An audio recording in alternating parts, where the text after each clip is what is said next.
Langitnya remang-remang. Di ruang utama lantai 3 di Misty Rain House, Xia Xinyan perlahan terbangun. Sepasang mata sebening air dipenuhi kebingungan.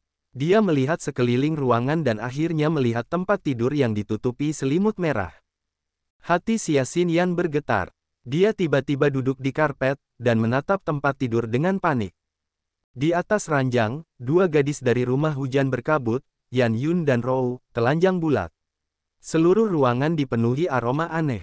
Banyak pikiran yang terlintas di benak Xia Xinyan.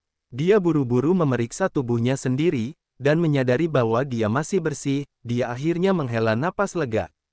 Pertarungannya dengan Bei Ming Sang telah melukainya dengan cukup serius. Saat terjatuh ke danau bulan, dia hanya sempat meminum pil nutrisi.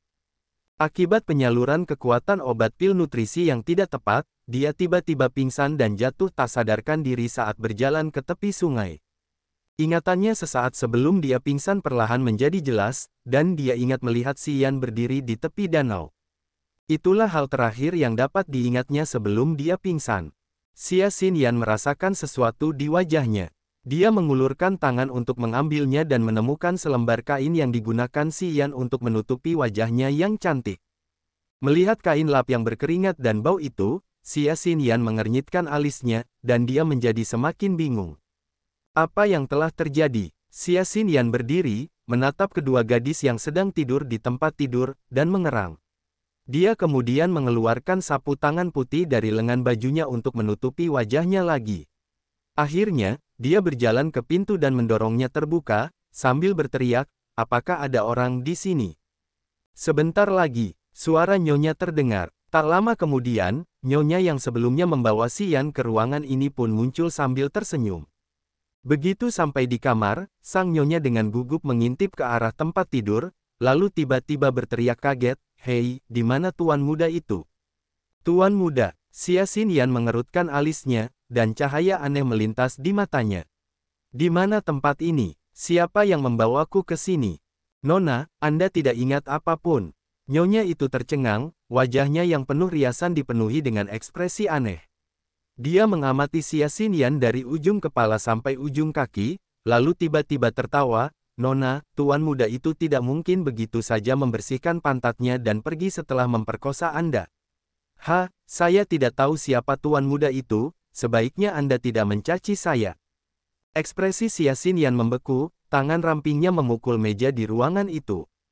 Ledakan, meja kayu kokoh itu langsung hancur, serpihan kayu dan serbuk gergaji berhamburan kemana-mana di lantai. Wajah nyonya itu langsung berubah, dan dia hampir menangis di tempat. Dengan suara ketakutan dia berteriak, "Itu bukan salahku. Aku tidak melakukan apapun. Nona, tolong lepaskan aku. Aku bertanya padamu, tempat apa ini? Dan siapa yang membawaku ke sini?" Mata Xia Xinyan dipenuhi dengan ketidaksabaran. Jadi apa yang terjadi adalah, nyonya itu menangis terseduh-seduh, dan dengan takut menceritakan seluruh proses terjadinya peristiwa itu. Dia terus menggelengkan kepala tanda menyangkal, "Nona, saya benar-benar tidak ada hubungannya dengan itu. Maafkan saya." Dia hanya berpikir bahwa Xia Xinyan telah diperkosa oleh Xian, dan khawatir bahwa di balik kemarahan di wajah Xia Xinyan, sesuatu yang buruk akan terjadi padanya. Jadi nyonya terus menangis dan memohon. Setelah mendengar perkataan nyonya, Xia Xinyan terkejut dan ekspresinya sangat aneh. "Siapa orang itu? Dia membawaku ke rumah bordil, tapi sama sekali mengabaikanku dan dengan berani mencari kesenangan. Dia benar-benar bajingan paling bejat di dunia." Xia Xinyan memiliki 100% keyakinan pada kecantikannya. Saat tumbuh dewasa, dia telah melihat begitu banyak pria yang menginginkan kecantikannya. Dia tahu persis betapa memikatnya dia di mata pria. Itulah sebabnya mengapa dia selalu menutupi wajahnya, untuk mencegah komplikasi yang tidak diinginkan. Orang itu jelas-jelas pria yang sangat mesum, dia bisa melihatnya dari fakta bahwa dia membawanya ke rumah bordil. Tapi pria yang sangat mesum ini hanya berhubungan seks dengan dua pelacur berdandan norak itu dan tidak melakukan satu gerakan pun pada dirinya sendiri. Mengapa? Sambil merasa sangat bingung, Xia Xinyan juga merasakan sedikit amarah. "Aku tidak sebaik kedua pelacur itu. Apakah dia buta? Itu bukan salahku. Itu benar-benar bukan salahku. Nyonya itu terus memohon, dia terus berteriak, tetapi diam-diam terus mengamati sikap Xia Xinyan pada saat yang sama. Kemudian dia dengan ragu bertanya, Nona, apa yang dilakukan anak itu padamu? Mata Xia Xinyan berubah dingin saat dia melotot ke arah Nyonya. Nyonya itu merasakan hawa dingin menjalar ke sekujur tubuhnya. Ia mulai menggigil dan tidak berani bertanya apapun lagi. Xia Xinyan berpikir sejenak, dan mendapati langit perlahan berubah cerah, dia melompat dari jendela yang sama tempat Xian keluar tadi. Di jalan, sosoknya melintas beberapa detik, lalu menghilang tanpa jejak. Sang Nyonya menatap kosong ke arah bayangannya yang menghilang, dan diam-diam mendesah lega. Setelah beberapa saat, ia bergumam pada dirinya sendiri, saya telah menjadi Nyonya di sini selama bertahun-tahun, tetapi saya belum pernah melihat wanita dengan tubuh secantik itu. Tuan muda itu sungguh sangat beruntung, karena dapat memuaskan wanita kelas atas seperti itu. Tanda hubung tanda hubung tanda hubung. Keluarga Si, di ruang batu. Si Jian sangat marah dan meraung marah, temukan dia. Kalian semua harus mengerahkan seluruh kekuatan untuk menemukannya. Kesampingkan dulu keluarga Mo, kalian harus menemukan Xian terlebih dahulu. Jangan kembali jika kalian tidak dapat menemukan Xian. Para ketua keluarga Si Tai, Si Dang, dan Han Feng semuanya menundukkan kepala, ekspresi mereka putus asa. Tuan, ini semua salahku. Aku tidak bisa melindungi Tuan Muda Yan. Han Feng menundukkan kepalanya, tetapi matanya tampak menyeramkan. Obat Xiesou hanya bisa bertahan selama 2 jam. Sekarang obatnya seharusnya sudah tidak bekerja lagi. Aku akan membawakan kepala Xiesou kepadamu. Xiesou tidak akan bisa keluar dari kota Tianyun hidup-hidup. Mata Si Jian merah darah, dengan tatapan membunuh dia berkata, tapi sekarang kita tidak punya waktu untuk mengurus Xiesou, Xian adalah masalah yang paling penting. Semua orang pergi ke tempat itu, dan bahkan jika kalian harus menggali seluruh kota Tianyun, kalian harus menemukan Xian. Dia memiliki roh bela diri lain jadi dia tidak akan mati semudah itu. Kalian semua harus mencarinya dengan segenap upaya kalian. Semangat bela diri lain. Wajah Si Tai dan Si Dang penuh dengan keterkejutan. Pada saat ini, mereka akhirnya menyadari mengapa Si Jian begitu marah. Prajurit dengan martial spirit kembar jumlahnya 1 dari 10.000. Setiap prajurit seperti itu pada akhirnya akan menjadi tokoh yang luar biasa. Inilah mengapa Bei Ming Sang mengatur Yin Kui dan Jiu San untuk melindungi Bei Ming Ce. Keturunan keluarga dengan martial spirit kembar, jika dalam keadaan normal, pasti akan menjadi pemimpin keluarga di masa depan. Mereka dapat membawa keluarga ke tingkat yang lebih tinggi. Jika sosok tersebut tiba-tiba meninggal, itu akan menjadi pukulan berat bagi sebuah keluarga. Kakak, aku akan mencarinya sendiri. Si Tai juga menyadari keseriusan situasi ini, wajahnya menjadi gelap, dan hendak segera meninggalkan ruang batu. Tuan Muda Yan sudah kembali. Tepat pada saat ini, Han Zong muncul entah dari mana dan berkata dengan gembira, Tuan Muda Yan baik-baik saja, dia akan segera tiba di ruang batu. Hahaha, Si Jian tertawa terbahak-bahak, ekspresinya berubah dari badai petir menjadi langit yang cerah, aku tahu anak itu akan baik-baik saja. Lihat, bukankah dia kembali dengan selamat? Si Tai dan yang lainnya memasang wajah aneh, sambil berpikir, siapakah yang tenggelam dalam kecemasan, dan tampak panik seolah-olah orang tuanya telah meninggal atau semacamnya. Kau membunuh mereka berdua. Si Tai terkejut. Ia menatap Xian dengan tak percaya, dan berkata dengan heran, Li Han adalah seorang pejuang alam manusia. Kau mampu membunuhnya. Tiba-tiba aku berhasil menembus alam manusia saat bertarung, lalu semuanya menjadi mudah. Xian tersenyum acuh tak acuh. Setelah mendengar itu, banyak prajurit keluarga Si di ruangan itu semua tercengang, rahang mereka ternganga, dan menatap Xian dengan ekspresi aneh. Si Jian tertegun sejenak, lalu ia bergegas ke arah Xian dan meraih lengannya. Setelah menyadari sejenak, ia tiba-tiba tertawa, para dewa tidak bersalah pada keluarga Si. Aku tahu bocah kecilmu itu orang baik. Bagus, bagus. Berusia 17 tahun dan berada di alam manusia. Pendidikan yang kami berikan kepadamu tidak sia-sia. Kau pasti akan menjadi sosok yang luar biasa di generasi ini. Apa yang terjadi pada Mo Tuo? Si Jian mengerutkan kening dan bertanya. Terluka parah. Dia kembali ke keluarga Mo dengan skill Blood Escape miliknya, tetapi dia tidak akan bisa pulih selama 3 tahun. Sekarang dia mungkin bersembunyi di cangkangnya di keluarga Mo, dia tidak akan berani meninggalkan keluarga Mo untuk sementara waktu. Si Tai mencibir, dan berbicara dengan marah, jika bukan karena kedua orang dari Misty Pavilion itu menghentikan pengejaran mereka, Mo Tuo tidak akan bisa melarikan diri. Sayang sekali kita tidak bisa membunuh Mo Tuo. Sudah cukup, kali ini Mo Tuo terluka parah, Mo Zan dan Mo Qi tewas, dan banyak prajurit dari keluarga Mo juga tewas. Mulai sekarang, keluarga Mo tidak akan pernah mampu bersaing dengan keluarga kita lagi. Sekarang saatnya bagi kita untuk mengambil rampasan perang sebanyak mungkin. Ayah, haruskah kita mengerahkan seluruh kekuatan? Kata Si Dang. Sampaikan perintahku, para penguasa dari semua kota di sekitar, mulai sekarang mereka harus segera menyerang benteng keluarga Mo. Orang-orang dari kota Tianyun juga harus mengambil tindakan sekarang. Selain markas besar keluarga Mo, kalian dapat menyerang semua tempat lainnya tanpa ampun. Si Jian meraung. Tanda hubung tanda hubung tanda hubung. Keluarga Zuo. Di ruang rahasia, ekspresi Qi Xiao agak malu, tetapi wajahnya menunjukkan senyum kecut.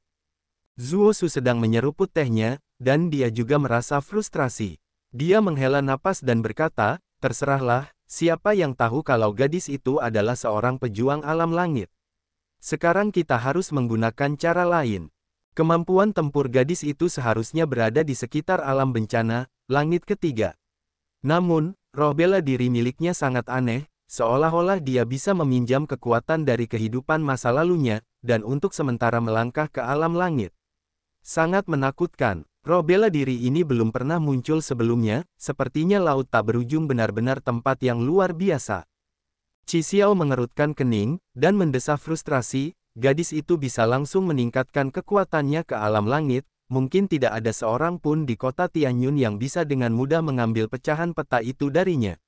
Meskipun aku tidak takut padanya, aku juga tidak ingin pertarungan kita saling menghancurkan.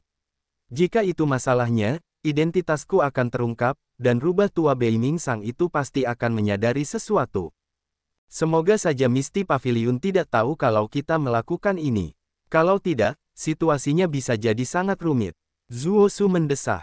Apa yang terjadi dengan pihak keluarga Si? Qi Xiao mengerang, lalu tiba-tiba bertanya. Saya akan berkomunikasi dengan Si Jian mengenai hal ini. Kemudian, setelah situasi menjadi tidak tegang lagi, saya akan mengirim seseorang ke Misty Pavilion, dan mudah-mudahan kita bisa bekerja sama. Gadis itu bisa langsung melompat ke alam langit, jadi kurasa hanya ini yang bisa kita lakukan. Itu satu-satunya cara. Kuharap gadis itu tidak menaruh dendam padaku. Aku benar-benar merasa sedikit bersalah karena melawan seorang gadis kecil.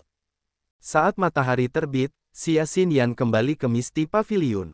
Dua pria raksasa yang menjulang tinggi itu sudah menunggu di pavilion berkabut.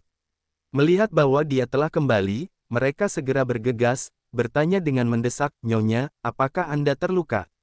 Sambil menggelengkan kepalanya, Xia Xinyan menjawab, "Aku baik-baik saja, pil nutrisi keluarga yang benar-benar ramuan unik dari laut tak berujung, aku baik-baik saja sekarang."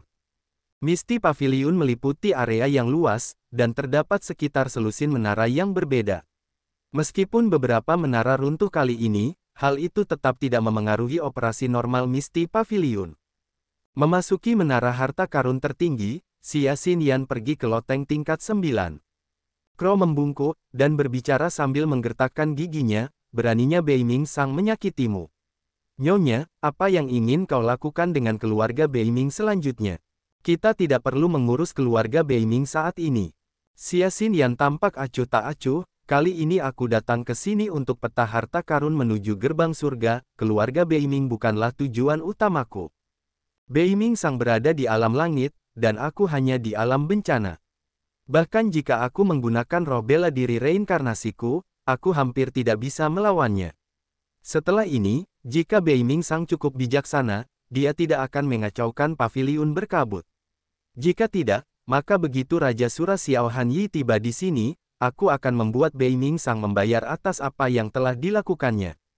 Nyonya, pendekar alam langit yang datang kali ini, bukankah seharusnya dia berasal dari keluarga Mo? Jika keluarga Mo memiliki seorang ahli alam langit, mereka tidak akan diganggu oleh keluarga Si. Crow ragu-ragu, dan berkata dengan lemah. Aku tahu dia bukan dari keluarga Mo. Tanpa diduga, Xia Xinyan benar-benar mengangguk, dan menyetujui penilaian Crow. Lalu Nyonya, mengapa Anda menyerang keluarga Mo? Tanya Crow, wajahnya penuh kebingungan. Jika aku tidak menyerang keluarga Mo, bagaimana kita bisa bekerja sama dengan orang-orang yang benar-benar memiliki peta harta karun itu?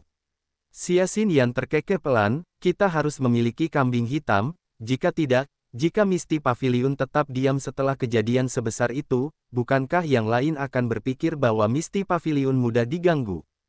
Jadi Nyonya, Anda ingin mengalihkan perhatian orang-orang. Mata Crow berbinar, dan dia langsung mengetahui motif sebenarnya. Ya, biarkan saja semua orang mengawasi keluarga Mo, maka kita dapat dengan mudah bekerja sama dengan pihak lain untuk diam-diam menjelajahi gerbang surga. Ketika kota Tianyun menjadi kacau, kita dapat menyelesaikan semuanya dengan lebih cepat. Xia Xinyan mengangguk, dan berkata dengan acuh tak acuh, Master Alam Langit yang datang itu memiliki roh bela diri aneh yang dapat membentuk kabut misterius. Meskipun dia tidak benar-benar menggunakan roh bela diri, aku dapat melihat sekilas sifat-sifatnya. Apakah kamu tahu Master Alam Langit dengan roh bela diri seperti itu? Qi Xiao. Crow tidak ragu sejenak, dan dia langsung menjawab, Qi Xiao adalah penguasa alam langit dari Gunung Awan, dan dia dekat dengan keluarga Zuo. Mungkinkah keluarga Zuo yang terlibat kali ini? Tidak mungkin, kecuali jika separuh dari peta pecahan itu benar-benar ada di tangan keluarga Zuo. Harus begitu. Xia Xinyan mengerang, lalu tiba-tiba berkata, tidak ada waktu untuk menunggu, aku akan mengunjungi keluarga Zuo sendiri, sehingga kita bisa menyelesaikan ini secepat mungkin, kalau terjadi sesuatu yang tidak diinginkan. Nyonya, haruskah saya pergi? Tidak apa-apa, Qi Xiao tahu dia tidak bisa mengalahkanku, keluarga Zuo tidak akan menimbulkan masalah bagiku. Xia Xinyan hanya tinggal selama 1/4 jam. Begitu dia tahu siapa penyusup itu, dia langsung pergi sendiri. Tanda hubung tanda hubung tanda hubung. Keluarga Zuo, Zuo Su dan Qi Xiao masih berdiskusi di ruang rahasia. Tok-tok, tiba-tiba terdengar suara ketukan ringan yang berasal dari dinding ruang rahasia. Zuo Su membeku, dia bersandar ke salah satu tabung bambu di dinding dan bertanya, apa itu? Ada seorang wanita bertopi bambu yang datang dari paviliun berkabut, dia bilang ingin bertemu dengan kepala keluarga. Itu gadis itu, seru Qi Xiao. Ekspresi Zuo Su berubah. Dia melangkah perlahan di ruang rahasia, dan setelah beberapa lama, dia akhirnya berkata sambil mengerutkan kening, mungkinkah paviliun berkabut sudah tahu itu kita? Itu tidak mungkin benar. Jika mereka benar-benar tahu itu kita, mengapa mereka menyerang keluarga Mo? Aneh sekali. Kau harus keluar dan menemuinya, aku akan tinggal di sini. Qi Xiao ragu sejenak, lalu berkata, mari kita lihat apa yang diinginkannya. Baiklah, tanda hubung tanda hubung tanda hubung. Di ruang tamu keluarga Zuo, Zuo Su duduk dengan tenang. Ia menatap Xia Xinyan yang mengenakan topi bambu dan tersenyum, bagaimana saya harus memanggil Anda, Nona? Xia Xinyan, Nona Xia, bolehkah saya bertanya apa alasan Anda datang ke keluarga kami? Saya rasa keluarga Zuo tidak pernah punya hubungan apapun dengan Misty Pavilion akhir-akhir ini. Di mana Qi Xiao? Xia Xinyan menggelengkan kepalanya dan berkata dengan santai. Ekspresi Zuo Su sedikit berubah, tetapi dia segera kembali tenang. Dia bertanya dengan bingung, Nona Xia, untuk alasan apa Anda bertanya? Qi Xiao selalu berkultivasi di Gunung Awan, apakah Anda mengenalnya? Tentu saja, kami baru saja bertarung kemarin. Dia meninggalkan kesan yang mendalam. Xia Xinyan duduk di sana dengan tenang, dan perlahan-lahan menyesap tehnya.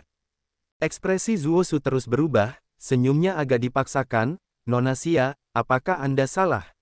Orang yang menyerang paviliun berkabut kemarin, bukankah dia dari keluarga Mo? Tuan Zuo, aku datang ke sini hari ini bukan untuk menyelesaikan masalah denganmu.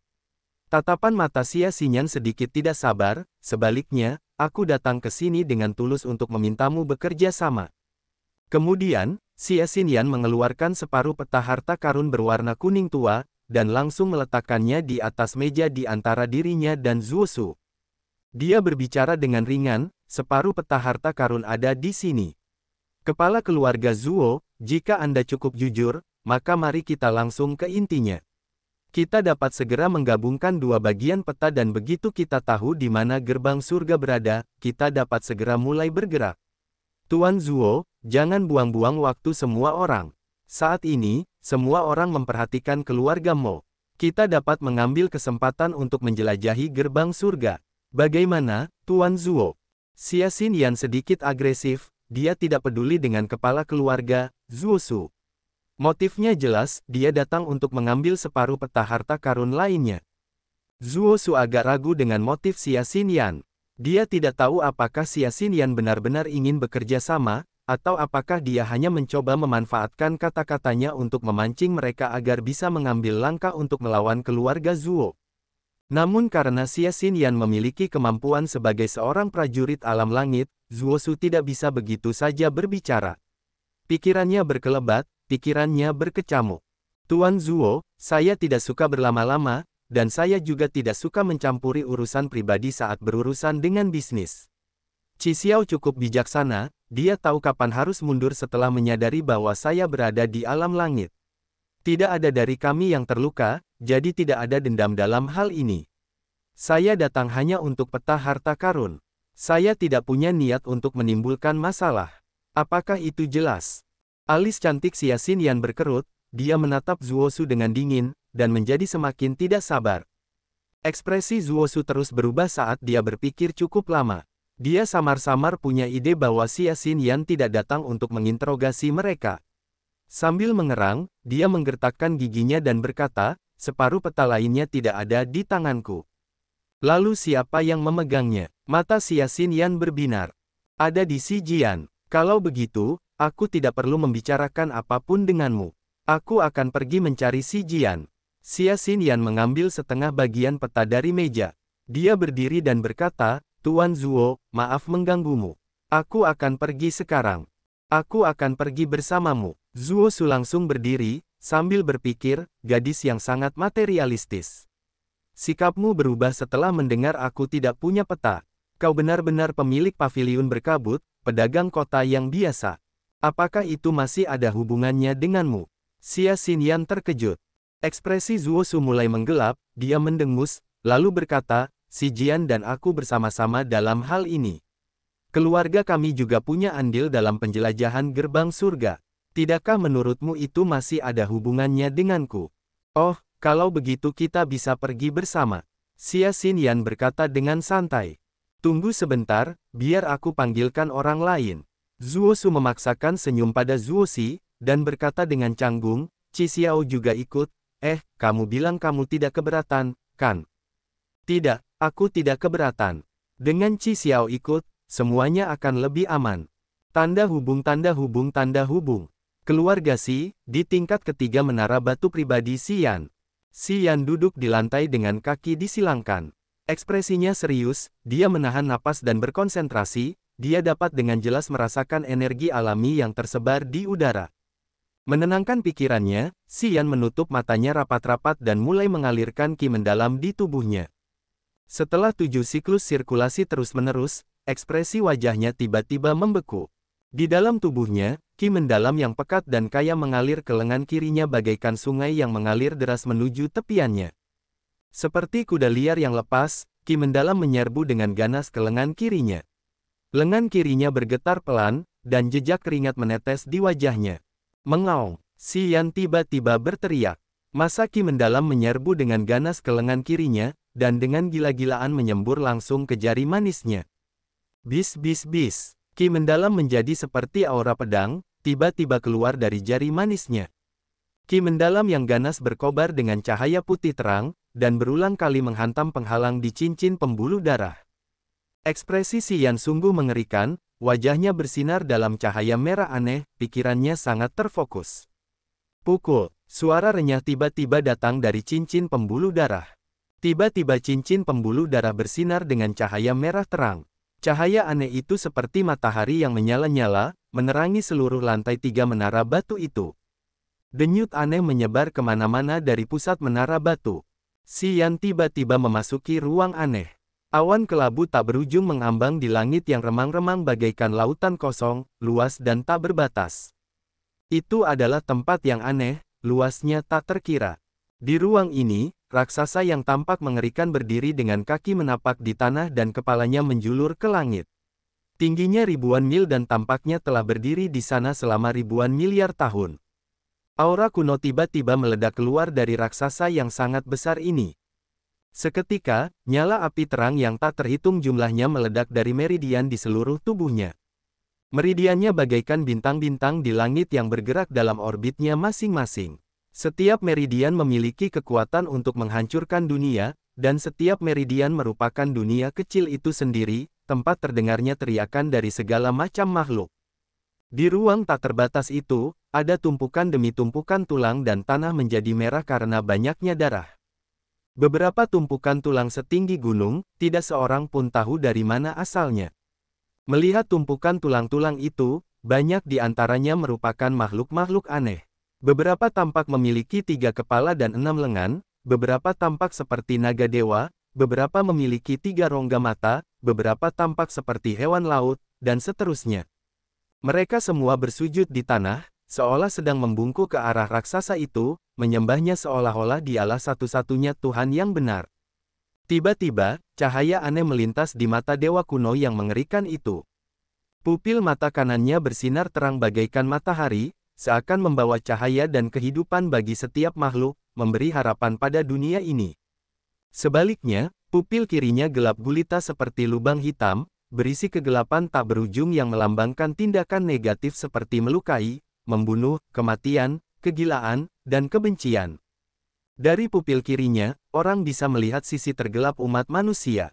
Satu mata tampak hidup sementara yang lain tampak mematikan. Berdiri di antara langit dan bumi, dewa kuno itu tampak sedang menunggu sesuatu. Tiba-tiba, sepasang mata itu memperhatikan Xian. Kekuatan misterius segera mencapai pikiran Xian dan menghubungkan mereka berdua. Di ruang aneh itu, terdengar lolongan dewa kuno yang tiba-tiba dan mengerikan. Banyak simbol cahaya aneh terbang keluar dari matanya dan menyerbu tubuh spiritual Xian, membuat setiap meridiannya bersinar seterang bintang. Rasa sakit yang hebat meledak di setiap meridiannya, dan saat kepala Xian merasakan sakit yang menusuk, dia tiba-tiba terbangun. Dia masih berada di lantai 3 rumah batu itu, cincin pembuluh darah ada di jari manis tangan kirinya, dan cahaya merah aneh itu perlahan meredup. Dia duduk di sana dengan kepala mati rasa. Kalau ada yang datang ke sini waktu itu, dia akan menemukan bahwa di dalam pupil matanya, ada bintik-bintik cahaya aneh yang tampak seperti simbol-simbol kecil yang menari-nari. Tanda hubung, tanda hubung, tanda hubung. Xia Xinyan, Qi Xiao dan Zhuo Shu sedang berjalan bersama di halaman belakang keluarga Xi. Ketiganya tercengang pada saat yang sama, ketika mereka melihat bangunan batu yang berjarak 500 meter dengan ekspresi terkejut di wajah mereka. Ada semacam energi aneh yang beriak di sana, yang tampaknya sangat tua dan berasal dari zaman kuno. Xia Xinyan berkata dengan lembut dan matanya di balik kerudungnya penuh dengan keterkejutan, energi kuno ini, seharusnya tidak ada di sini saat ini. Qi Xiao juga tampak aneh saat menatap bangunan batu itu dengan fokus yang sangat tinggi, entah kenapa, tapi kurasa martial spiritku sedikit terpicu oleh energi itu. Aneh, benar-benar aneh. Energi macam apa yang mampu beresonansi dengan martial spirit?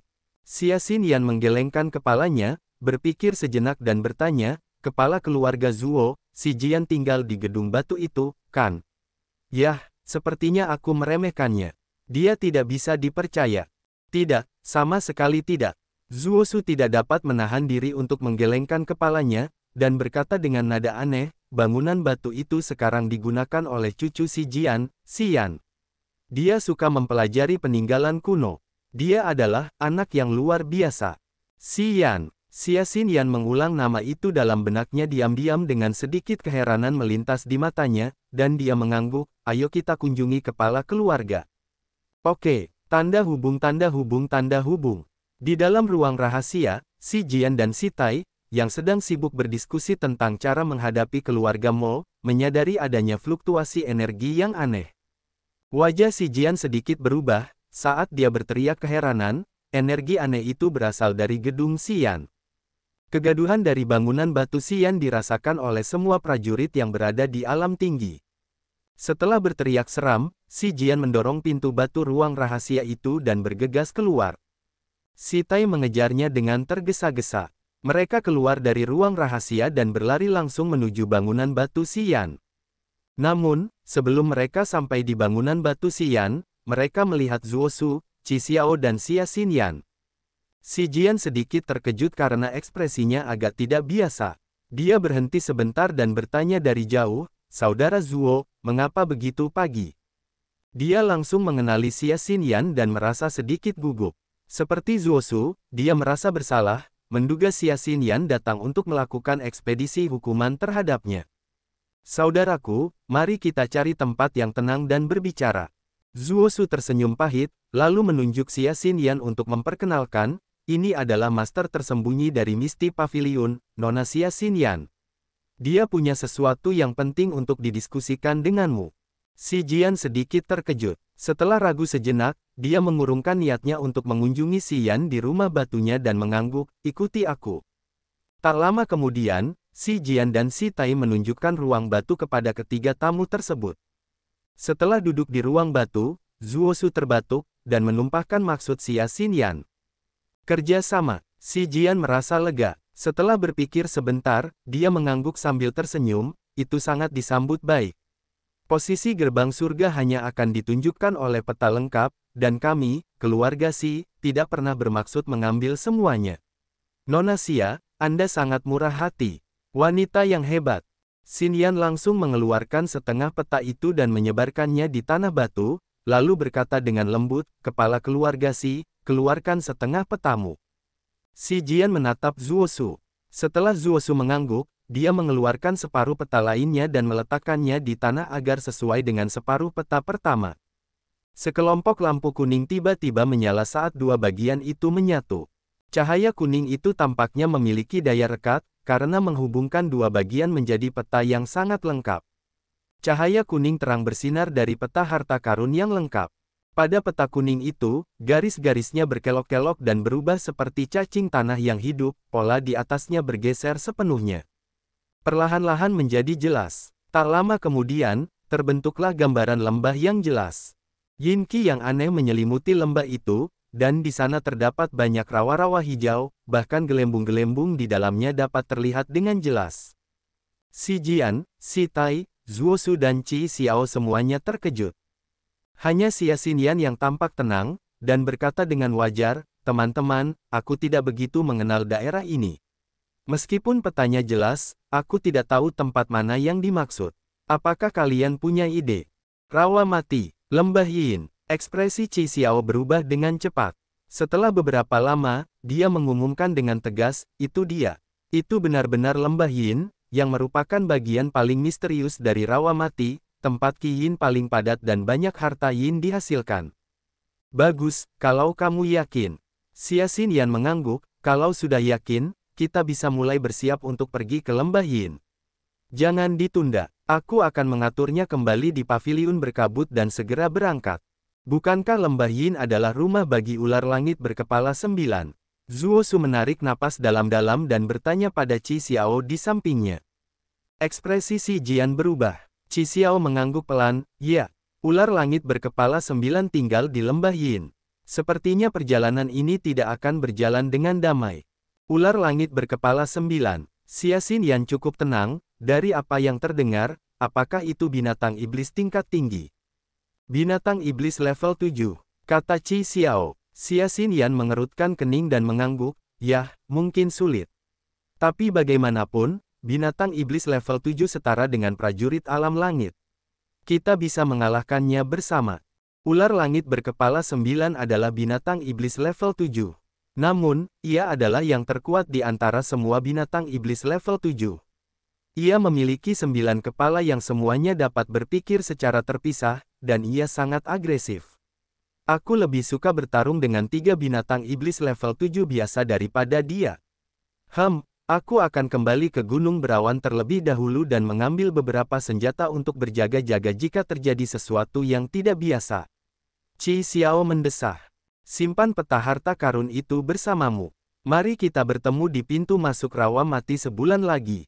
Xia Xinyan cukup tegas saat dia berdiri dan berkata dengan tenang, saya harap Anda akan datang tepat waktu. Saya tidak punya banyak waktu untuk disia-siakan. Kemudian, Xia Xinyan berjalan keluar dengan langkah ringan. Kakak, apa yang harus kulakukan sekarang? Zuo Su tersenyum getir, kota Tianyun sekarang dalam kekacauan total, ditambah keluarga Xi dan Mo sedang melalui fase krusial.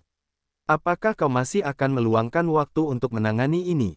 Hampir tidak. Xi Jian menggelengkan kepalanya dan berpikir sejenak, karena Qi Xiao akan pergi ke sana, kehadiranku tidak begitu penting, aku akan mengirim orang lain. Xi Yan suka bermain-main, apakah kamu ingin dia pergi bersamamu? Xi Jian menatap Qi Xiao. Qi Xiao mengangguk pelan. Aku tidak bisa meninggalkan kota Tianyun sekarang, atau Bei Mingsang akan mencurigaiku. Aku akan mengirim Xi Yan bersamamu dan 2 prajurit lainnya. Kita harus merahasiakannya. Jangan biarkan terlalu banyak orang terlibat. Zuo Su berpikir sejenak dan setuju dengan Xi Jian. Kepala keluarga Xi, aku harus kembali ke Gunung Berawan dulu. Aku akan sampai di rawa mati dalam waktu sebulan. Orang-orangmu tidak perlu ikut denganku untuk saat ini. Biarkan mereka pergi bersama Xi Yan ke rawa mati. Aku bisa pergi ke sana lebih cepat sendirian. Kata Qi Xiao.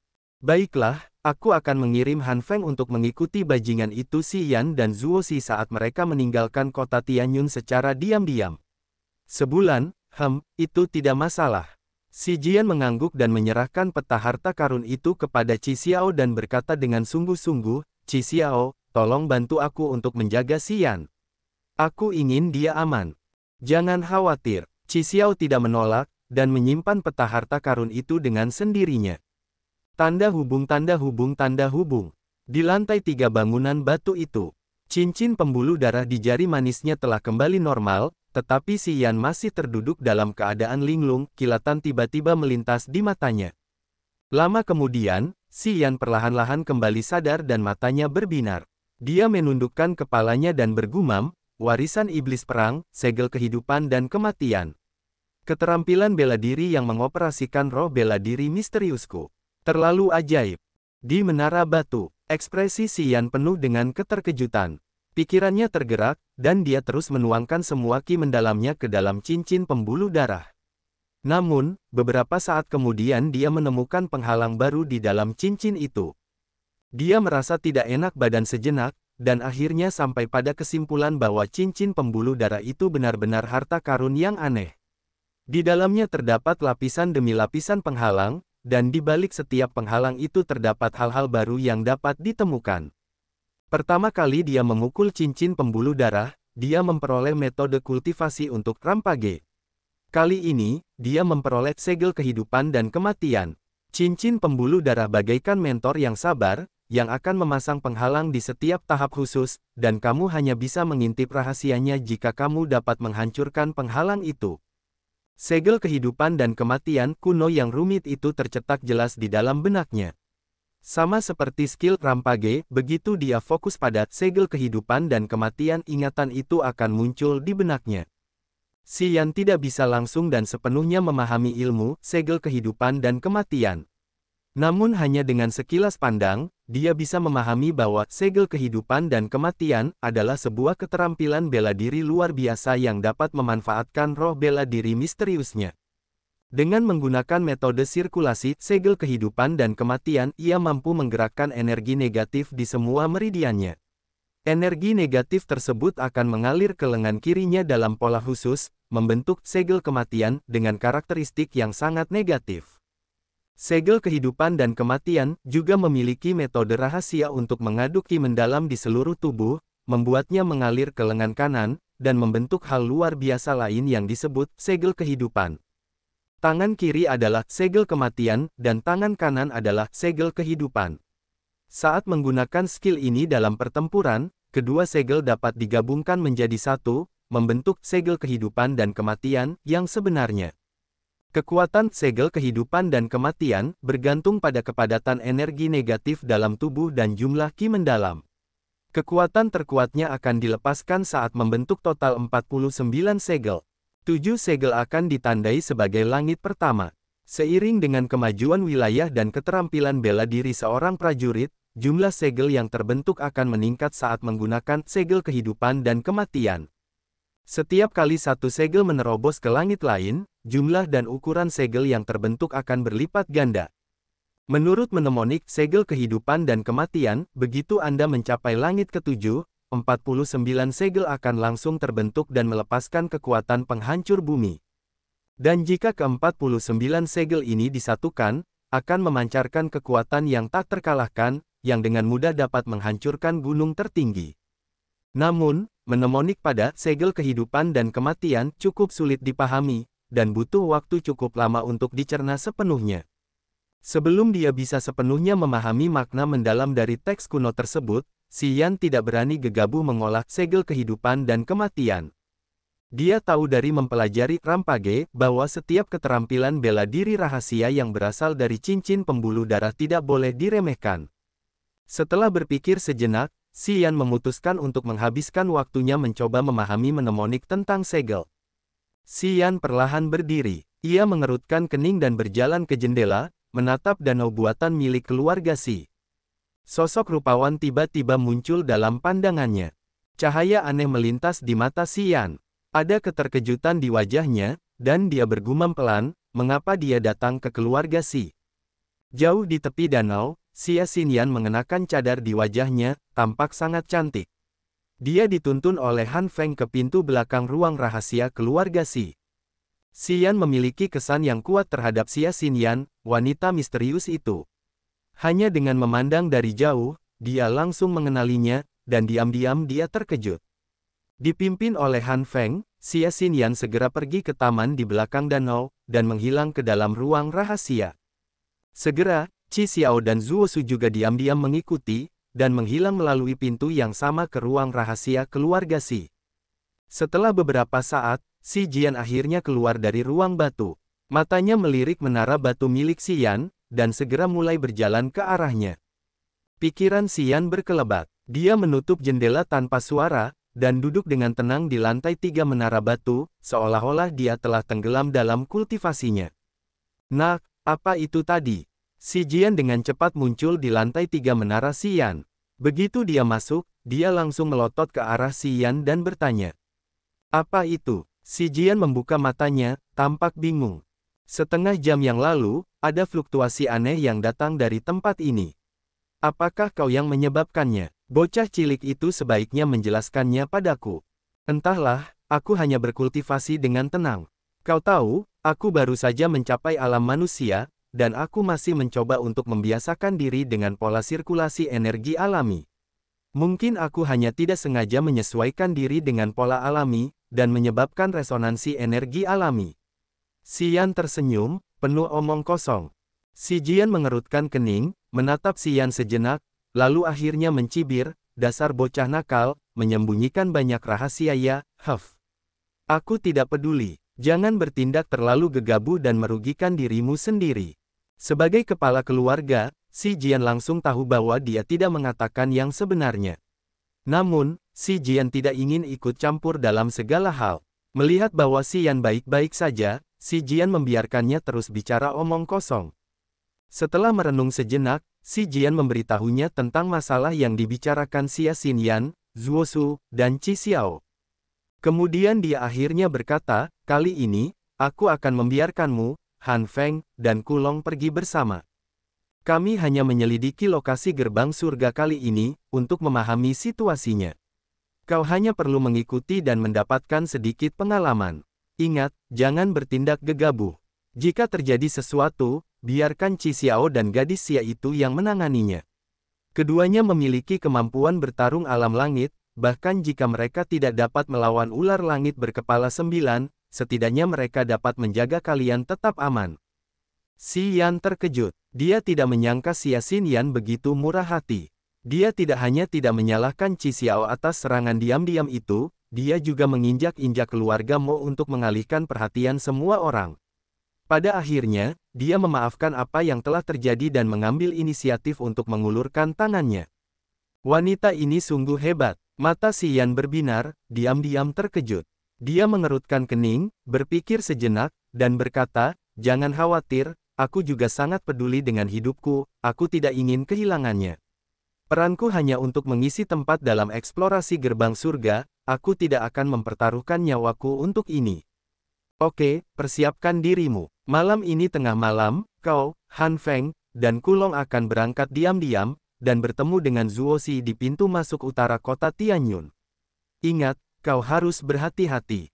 Gerbang surga itu penting, tetapi kau lebih penting bagi keluarga Xi, kau harus kembali dengan selamat. Dipahami. Tanda hubung tanda hubung tanda hubung. Keluarga Beiming. Beiming sang duduk di lantai 7 paviliun es, tubuhnya dipenuhi dengan energi beku, bahkan ada lapisan es yang menutupi tubuhnya. Hanya dengan melihatnya, Beiming sang tampak seperti patung es, tampak sangat aneh. Beiming Che, Yin Kui, dan Jiusan berdiri di samping, ekspresi mereka serius. Selain mereka, ada juga ayah Beiming Che, Beiming Kie. Beiming Kie berada di alam bumi, langit ketiga. Dia selalu mengurus urusan di luar kota Tianyun, tetapi setelah mendengar tentang kekacauan yang terjadi di kota Tianyun, dia bergegas ke sini dari kota Beiluo semalaman. Setelah Beiming sang bertarung dengan Xia Xinyan, dia langsung memasuki paviliun es dan tidak pernah keluar lagi sejak itu. Para majikan di keluarga Beiming mengkhawatirkan Beiming sang. Mereka menjaga paviliun es dengan ketat, dan berjaga-jaga dari siang hingga malam, takut terjadi hal-hal buruk di saat genting ini. Setelah waktu yang sangat lama, embun beku di tubuh Beiming sang secara bertahap meresap ke dalam tubuhnya. Ayah, kakek, Beiming Kie dan Beiming Che keduanya memanggil. Beiming sang perlahan membuka matanya, dan mengembuskan awan es putih. Ia berkata, semangat bela diri gadis itu aneh, ia benar-benar dapat menggunakan kekuatannya dari kehidupan sebelumnya dan langsung melangkah ke alam langit. Laut tak berujung benar-benar tempat suci bagi ribuan prajurit. Dan hanya dari tempat itulah semangat bela diri yang menakutkan itu dapat muncul. Ayah, apakah kamu baik-baik saja? Beiming Kie bertanya dengan cemas. Sambil menggelengkan kepalanya, Beiming sang berkata, apakah kamu menemukan gadis itu? Dia menghilang secara misterius tadi malam. Kami mencarinya sepanjang malam, tetapi tidak menemukan jejaknya. Beiming Kie sedikit gugup, dia ragu-ragu, lalu berkata, tapi pagi ini, dia kembali ke paviliun berkabut. Mata-mata kami mengatakan bahwa dia hanya tinggal di paviliun berkabut sebentar, lalu dia pergi sendiri.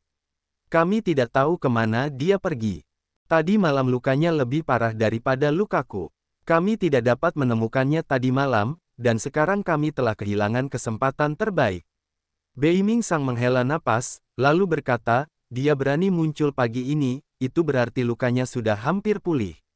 Kami tidak memiliki kesempatan untuk membawanya lagi. Sampaikan perintahku, jangan pindah ke paviliun berkabut. Mengerti, Beiming Kie mengangguk, tetapi dia juga merasa sedikit menyesal, kota Tianyun penuh dengan mata-mata kita, aku bertanya-tanya di mana dia bersembunyi tadi malam. Jika kita bisa menemukannya, maka kita bisa membunuhnya.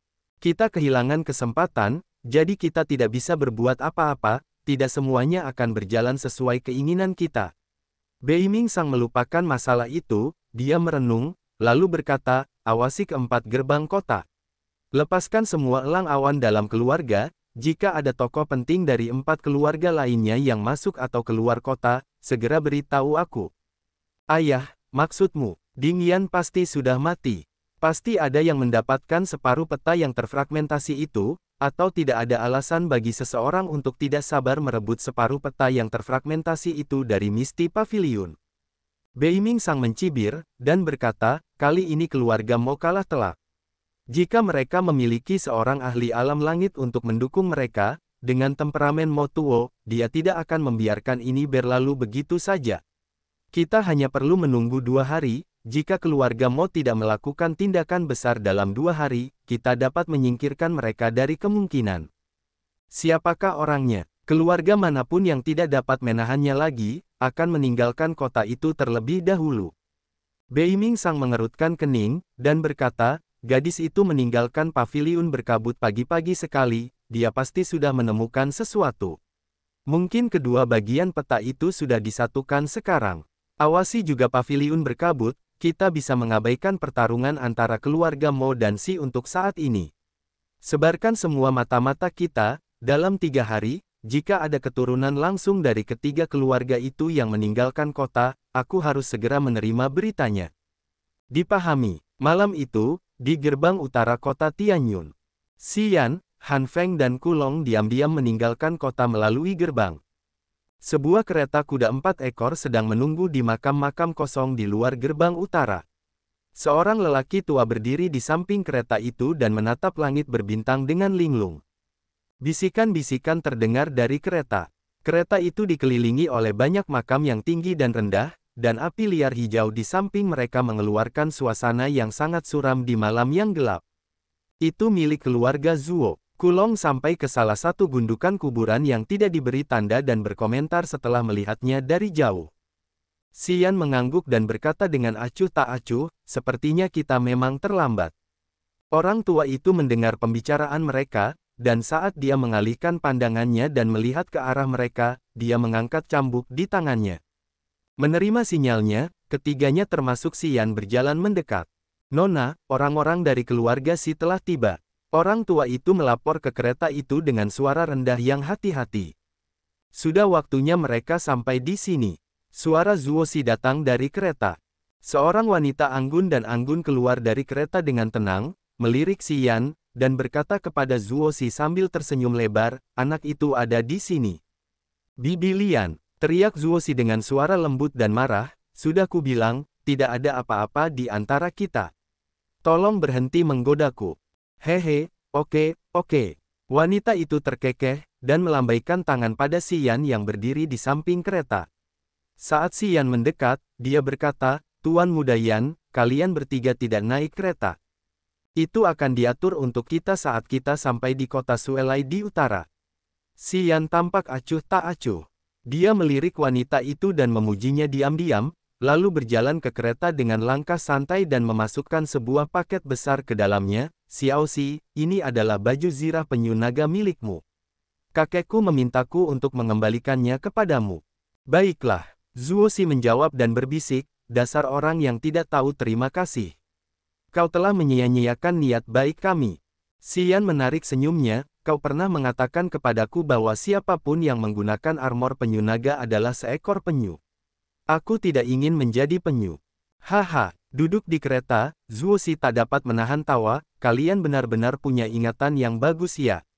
Aku mengatakan itu untuk membuat kakekku marah sehingga kalian bisa mengambil armor itu. Kalian membantuku membuka cangkang dan mendapatkan harta karun itu, tentu saja kalian pantas mendapatkan Dragon Turtle Armor. Semangat bela diri keluarga Si sudah lebih dari cukup untuk bertahan. Aku tidak membutuhkan armor itu. Xian menggelengkan kepalanya. Nona, apakah kita akan berangkat sekarang? Prajurit dari keluarga Zuo menaiki kereta, melambaikan cambuknya dan bertanya dengan lembut. Ya, ayo berangkat. Tunggu sebentar. Perkenalkan dulu, ini Cuping, langit pertama alam nirvana. Aku Wu Yunlian. Wanita anggun itu tersenyum anggun dan berkata kepada Han Feng, aku kenal saudara Han, dan ini siapa? Dia menatap Kulong. Kulong, langit pertama alam nirvana. Kulong memperkenalkan dirinya dengan ramah sambil menggaruk kepalanya, aku baru saja keluar kota dan kembali untuk kompetisi bela diri. Kita belum sempat bertemu. Jadi, Anda adalah saudara Kulong. Wu Yunlian tersenyum dan mengangguk, merupakan suatu kehormatan bagi saya untuk bekerja dengan saudara Han dan saudara Kulong. Semoga kita bisa saling mengenal dengan baik. Kamu terlalu rendah hati, Han Feng dan Kulong berkata bersamaan. Wanita ini tampak berwibawa, dan berada di langit pertama alam nirvana. Dia adalah seorang prajurit dari Gunung Awan. Karena dia pernah ditolong oleh Qi Xiao, dia pun melekatkan diri pada keluarga Zuo saat diperkenalkan Qi Xiao, dan cukup diperhatikan oleh Zuo Su serta menjadi sahabat karib Zuo Si. Han Feng dan Kulong tahu bahwa dia adalah orang berstatus tinggi, jadi mereka berdua bersikap sopan padanya. Kalau begitu, mari kita mulai perjalanan kita. Xian menatap ke langit, tetapi tiba-tiba mengerutkan kening dan menunjuk ke titik gelap di langit. Apa itu? Cuping, Han Feng, Kulong dan Wu Yunlian mengangkat kepala mereka bersama-sama. Elang awan, ekspresi Han Feng berubah saat dia berteriak, itu milik keluarga Beiming. Elang awan memiliki penglihatan yang sempurna dan dapat melihat orang-orang di tanah dengan jelas. Keluarga Beiming membuntuti kita. Kulong agak bingung, mereka tahu kita akan keluar dari kota. Aku tidak yakin. Cuping juga sedikit terkejut. Ia menatap Elang yang pergi dan berkata, mungkin ia sedang dalam perjalanan pulang bersama keluarga Beiming dari suatu tempat, dan kebetulan ada di sini. Mungkin ia tidak secara khusus mengikuti kita. Bagaimanapun juga, kita harus berhati-hati. Wu Yunlian mendesah pelan, kita harus cepat. Bahkan jika keluarga Beiming membayangi kita, mereka tidak dapat menemukan kita dengan mudah jika kita cukup berhati-hati. Oke, tanda hubung tanda hubung tanda hubung. Malamnya, di ruang es milik keluarga Beiming. Ayah, ada berita bahwa orang-orang dari keluarga Si dan Zuo diam-diam pergi dari gerbang utara. Keluarga Si telah mengirim Han Feng, Kulong dan Xian, dan keluarga Zuo telah mengirim Cuping, Wu Yunlian dan satu orang lainnya dengan kereta kuda. Itu pasti Nona Zuo Si. Beiming Qi bergegas kembali ke ruang es, dan menyampaikan berita terbaru setelah membungkuk. Beiming Ce juga ada di ruang es. Dia berlatih dengan bantuan udara dingin di ruang es.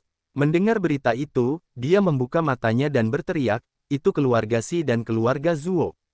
Beiming Sang tampak murung saat dia duduk diam di sana, dengan udara dingin menyebar di matanya. Setelah sekian lama, Beiming Sang berkata, separuh peta harta karun lainnya pasti ada di tangan mereka. Pasti Qi Xiao yang mengambil peta dari paviliun berkabut. Gadis di paviliun berkabut itu terlalu jahat dan dia menggunakan Mo Tuo untuk mengalihkan perhatian kita. Kita akan tertipu jika kita tidak cukup berhati-hati untuk membiarkan elang awan membayangi mereka. Ayah, apa yang harus kita lakukan sekarang? Aku akan mengejar mereka bersama Ce, untuk melihat kemana mereka menuju.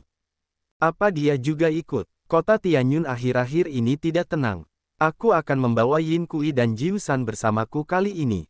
Tidak aman meninggalkan Ce sendirian di kota. Beiming Sang memerintahkan, kamu tinggal di rumah, dan beritahu orang-orang bahwa aku sedang berkultivasi dalam pengasingan. Jangan menimbulkan kecurigaan.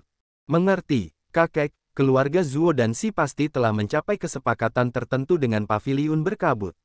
Jika Qi Xiao bersekutu dengan wanita itu, apakah kamu akan berada dalam bahaya saat bertarung dengan mereka? Beiming Ce menarik napas dan berkata dengan acuh tak acuh, aku sudah membuat beberapa persiapan. Matanya berbinar. Master kegelapan dari dunia kegelapan mengirim pesan beberapa hari yang lalu bahwa dia menginginkan Mu Yudai. Aku belum membalasnya. Beiming Sang berpikir sejenak, dan menatap Beiming Ce, dia ada di alam langit, akan baik-baik saja jika dia membantu. Qi Xiao dan gadis itu hampir tidak dapat bersaing dengan kita. Mereka hanya dapat memilih untuk bekerja sama dengan kita untuk menjelajahi gerbang surga. Tuan kegelapan dari dunia kegelapan. Beiming Ce terkejut, tetapi juga sedih. Dia berbisik setelah beberapa saat, kakek, apa maksudmu? Semangat bela diri Mu Yudai memang hebat, tapi tidak berguna bagi kita. Sebaliknya, Diyalan mungkin bisa bergabung dengan semangat bela diri es kita. Beiming Sang menatapnya, berteriak, hanya seorang wanita. Kau bahkan tidak bisa melepaskannya. Beiming Ce mengerutkan kening dan menggelengkan kepalanya, tidak. Itu hanya, terlalu tidak terduga. Aku akan menyerahkan apapun demi keluarga Beiming. Bagus. Kau akan mengambil alih seluruh keluarga. Jangan terlalu emosional. Beiming Sang mengangguk puas dan menghibur, jangan khawatir, nak. Dark Master itu hanya ingin menggunakan gadis itu untuk melatih martial spiritnya. Dia tidak akan peduli apakah dia masih perawan atau tidak. Aku akan membiarkan kalian berdua bersama selama 3 hari sebelum aku menyerahkannya kepada Dark Master. Terima kasih, kakek. Beiming Ce berseri-seri. Kali ini, bawa Mu Yudai dan Diyalan bersamamu. Nanti, aku akan menyerahkan Mu Yudai kepada Master Kegelapan tanpa memberitahu Diyalan. Kata Beiming Sang. Cucu mengerti. Tanda hubung tanda hubung tanda hubung. Beiming Ce keluar dari ruang es. Tanpa menghiraukan malam yang pekat, dia langsung menuju pulau di danau itu. Mu Yudai dan Diyalan tidak tertidur, tetapi tetap berlatih dengan tenang. Melihat Beiming Ce telah tiba, kedua gadis itu berpakaian untuk menyambutnya. Beiming Ce tersenyum lebar, bersiaplah, kita harus keluar kota sebelum fajar. Ada apa? Mu Yudai terkejut. Peta menuju gerbang surga kini telah lengkap. Seseorang telah berangkat untuk menjelajah, jadi kita harus mengikuti mereka secara diam-diam. Bei Mingce berkata dengan sungguh-sungguh kepada Mu Yudai, Xiao Dai, ada banyak harta karun di gerbang surga, dan kakekku berpikir kau dan Dialan harus mencoba keberuntunganmu. Mungkin kau akan mendapatkan banyak keuntungan darinya. Ini adalah kesempatan sekali dalam 100 tahun. Jangan lewatkan. Mata Mu Yudai dan Dialan berbinar pada saat yang sama. Terima kasih banyak, Tuan Muda C. Mu Yudai membungkuk, dengan senyum lesung pipit di wajah mungilnya yang cantik, aku tidak akan melupakan kebaikanmu jika aku memanen sesuatu dari gerbang surga. Apa yang kamu bicarakan? Bei Mingce berpura-pura marah, apakah kita membutuhkan itu? Baiklah, maafkan aku akan pergi bersiap-siap. Mu Yudai berkata sambil tersenyum lebar. Baiklah, aku akan menunggumu di luar. Cepatlah, ingat, jangan memperlihatkan diri. Ayo pergi dengan tenang. Bei Mingce mengingatkan dan meninggalkan danau dengan senyum puas.